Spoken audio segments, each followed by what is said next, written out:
الحمدللہ رب العالمین والصلاة والسلام علی سید المرسلین اما بعد۔ بہت سے بھائی یہ سوال کرتے ہیں کہ ہم نے میت کی جانب سے حج بدل کرنا ہے تو ہم کون سا حج کریں؟ تو گزارش یہ ہے کہ یہ حج بدل کرنے والے پہ ہے کہ وہ کون سا حج کرنا چاہتا ہے۔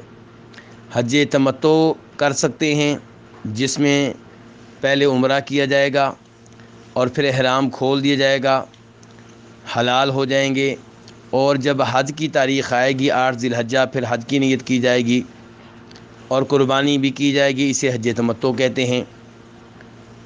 دوسرے نمبر پہ حج قران کیا جا سکتا ہے جس میں میقات سے ایک ہی بار حج اور عمرے کی نیت کر لی جاتی ہے، اور حج عمرے میں فرق کرنا مشکل ہوتا ہے، حج اور عمرہ ایک ہو جاتے ہیں، درمیان میں کوئی وقفہ نہیں ہوتا، اور اس میں بھی قربانی ہوتی ہے۔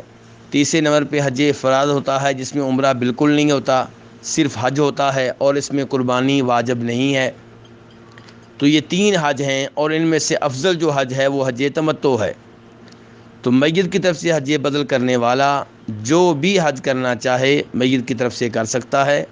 اگر وہ چاہتا ہے کہ میت کو زیادہ سے زیادہ فائدہ پہنچاؤں تو اسے چاہیے کہ حج تمتع کرے، اور اگر کسی وجہ سے حج تمتع نہیں کر سکتا تو حج قران کر لے، اور اگر یہ بھی نہیں کر سکتا حج افراد کرنا چاہتا ہے تو انشاءاللہ اس میں بھی کوئی حرج نہیں ہے۔